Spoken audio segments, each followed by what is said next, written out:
साथियों नमस्कार। इस भाग में हम बात करेंगे एल्काइन के ऑक्सीकरण की, यानी इनकी ऑक्सीजन के साथ क्रिया की।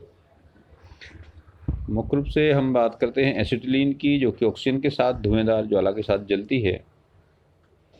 इसे हम ऑक्सी एसिटिलीन ज्वाला के रूप में वेल्डिंग के लिए प्रयुक्त करते हैं।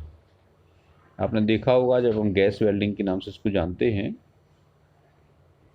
तो जो ऑक्सीजन एसिटिलीन की जो क्रिया है, ये अत्यधिक ऊष्मा क्षेपी होती है। इसमें एक मोल एसिटिलीन के जलने से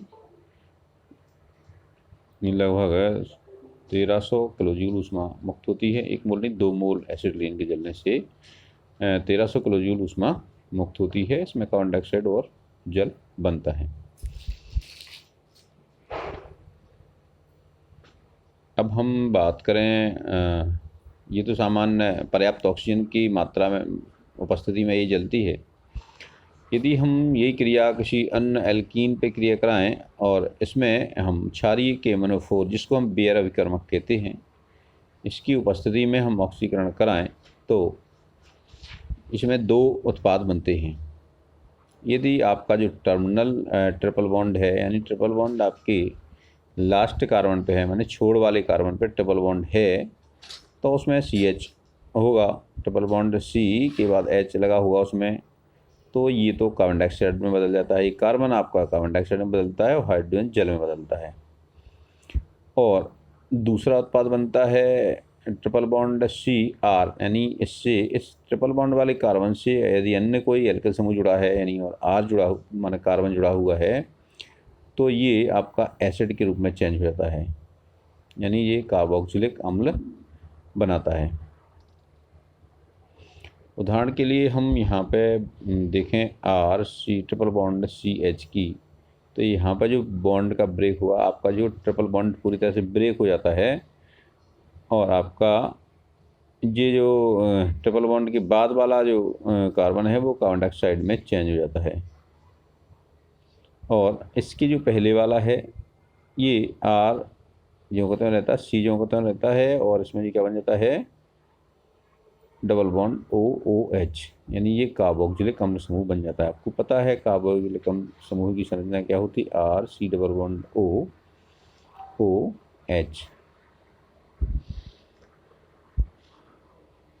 तो ऑक्सीकृत करके ये हमें कार्बोक्सिलिक अम्ल देता है।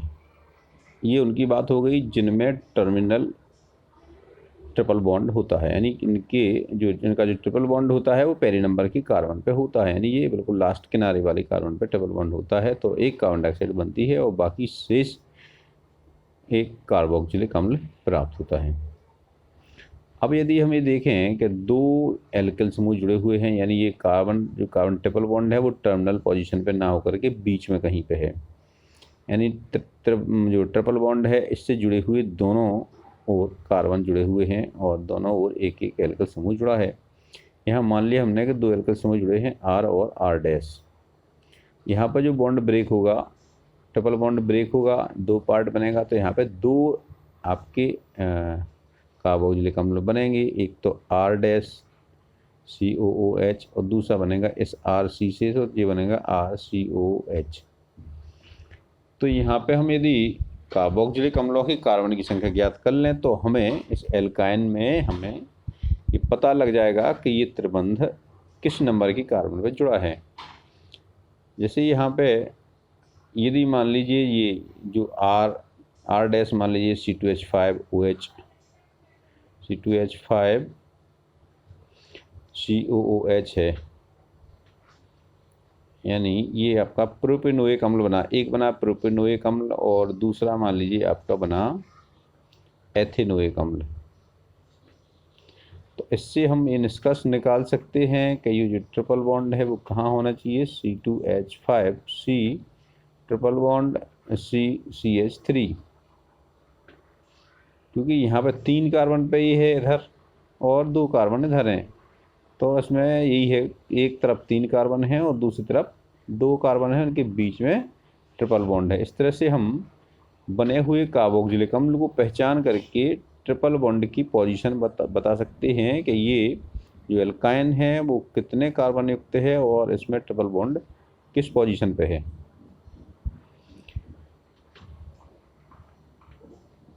और यदि हम टर्मिनल कार्बन की बात करें, टर्मिनल कार्बन पे आपका ट्रिपल बॉन्ड है, तो जो हमें उत्पाद प्राप्त होता है वो कार्बन डाइऑक्साइड के रूप में प्राप्त होता है, यानी एक कार्बन कार्बन डाइऑक्साइड के रूप में निकल जाता है, यानी जो हमारा ऑर्गेनिक कंपाउंड है उसमें एक कार्बन कम होगा। तो यहाँ पे यदि एक कार्बन कम करना है तो आपको क्या लेंगे, आप ट्रिपल बॉन्ड ऐसे एल्काइन को लेंगे जिसका ट्रिपल बॉन्ड टर्मिनल पोजीशन पे होगा, तो एक CO2 निकल जाएगी और हमें एक कम कार्बन युक्त ऑर्गेनिक कंपाउंड प्राप्त हो जाएगा। और इसी तरह से यदि हमें और कम वाले चाहिए तो हम उसी पोजीशन पे ट्रिपल बॉन्ड वाला एल्काइन लेंगे जहाँ तक कि हमें प्रोडक्ट चाहिए है। जैसे हम यदि हमें मान लीजिए हमको चाहिए है प्रोपेन, यानी चार कार्बन वाला हमें चाहिए,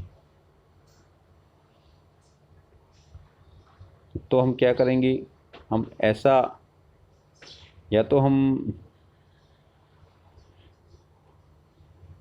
ऐसा एल्काइन लेंगे जिसमें चौथे कार्बन के बाद डबल बॉन्ड हो और पांचवा कार्बन CH हो, यानी उस पर और कोई एल्किल समूह ना जुड़ा हो। यानी हम इस तरह कर लेंगे इसको CH3 CH2 तीन हो गए, C ट्रिपल बॉन्ड CH। तो इसमें क्या होगा, ये जो CH है ये तो CO2 ग्रुप में निकल जाएगा और यहाँ पे CH3 CH2 CH2 COOH आपका ये हमें प्राप्त हो जाएगा। इस तरह से हम इससे आपकी त्रिबंध की पोजीशन को निर्धारित कर सकते हैं कि ट्रिपल बॉन्ड कहाँ बना हुआ है। लेकिन जब एसिटिलीन की क्रिया क्षारीय के MnO4 के साथ कराते हैं, केवल एसिटिलीन की बात कर रहे हैं यहाँ पे, लेकिन जब एसिटिलीन की क्रिया हम यहाँ कराते हैं तो एक ऑक्जेलिक अम्ल बनता है, यानी दोनों जो बॉन्ड ब्रेक होकर के दोनों में एक एक ऑक्जेलिक एसिड माने एक एक कार्बोक्सिलिक समूह जुड़ जाता है और ये ऑक्जेलिक एसिड बन जाता है।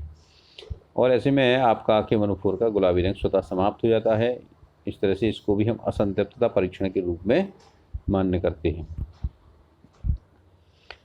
इस तरह से ये आपका हो गया